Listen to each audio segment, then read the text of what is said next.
la jeunesse africaine. Il a bien fait de commencer par Ouagadougou, parce que c'est à Ouaga en 2014 qu'a commencé le printemps africain. Et c'est un signe pour vous. Mais à travers cette émission, je souhaiterais lancer des messages au président Macron. C'est bien beau l'économique. C'est bien beau d'avoir été accompagné par des patrons de start-up. C'est bien beau d'avoir parlé de l'immigration. Mais la question essentielle en Afrique, Monsieur Pujadas, c'est le politique. C'est la bonne gouvernance.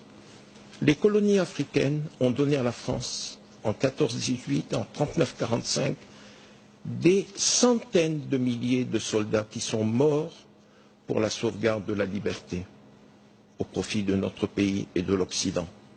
Aujourd'hui, la jeunesse africaine demande au président de la République française, qui plus est jeune, de les libérer du joug dans lequel ces populations, cette jeunesse vit, vous, Robert sous la Bourgi, botte de despotes. Vous, Robert Bourgi, vous qui tenez sont ce là, discours. oui, absolument, Monsieur Pujadas. Vous êtes connu pour avoir été l'ami de ces despotes, même si vous avez pris vos distances ensuite. Monsieur Pujadas, comme disait le président Chaban-Delmas, il n'y a que les imbéciles qui ne changent pas d'avis. Et comme le disait le général de Gaulle, pour qu'une nation soit grande, il faut qu'elle épouse le mouvement général du monde. Aujourd'hui, le monde a changé.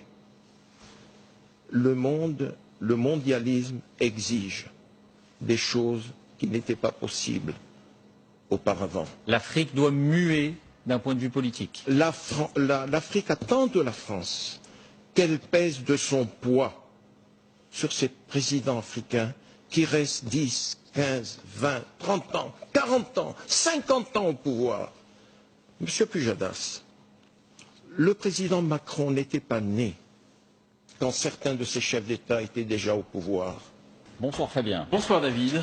C'est à vous. Bonsoir Robert Bourgi. Bonsoir. Cet été a eu lieu à Paris le premier procès pour des biens mal acquis, c'est-à-dire des immeubles, des appartements. Voilà, ça, ce sont des biens qui tombent par terre, des bouteilles d'eau. Voilà. Des immeubles, des appartements achetés par le vice-président de Guinée équatoriale, Obiang. La justice a estimé que ce patrimoine a été acquis avec l'argent de la corruption et donc il a été condamné à 3 ans de prison avec sursis. Des biens comme cela, est-ce qu'il y en a beaucoup en France? Est-ce qu'il y a donc beaucoup, potentiellement, de procès et d'affaires qui vont émerger? Vous avez le Congo, Brazzaville, vous avez le Gabon, notamment les propriétés d'Omar Bongo. Et si l'on s'intéresse de plus près, je pense qu'il y a d'autres chefs d'État africains qui pourraient tomber sous la coupe de la justice française. J'ai été un acteur et un témoin de la France-Afrique, tant du côté obscur que du bon côté de la France-Afrique. Je ne souhaite pas que le côté obscur se pérennise. Pas du tout. Monsieur Pujadas, le président Bongo accède au pouvoir en 1967. Je l'ai servi loyalement, efficacement, et je l'ai tant aimé. S'il était en vie aujourd'hui, je lui aurais tourné le dos. Il a gouverné le pays de 67 à 2009. En 2009, le rôle que j'ai joué indirectement dans son élection n'a pas été mineur. Il est au pouvoir. Il a été battu en août 2016. Voilà que cet homme se maintient au pouvoir. Ça fait donc pratiquement 50 ans. Pareil pour le Togo. Le président Yadema prend le pouvoir. Il y est resté 40 ans. Son fils va entamer son 3e mandat.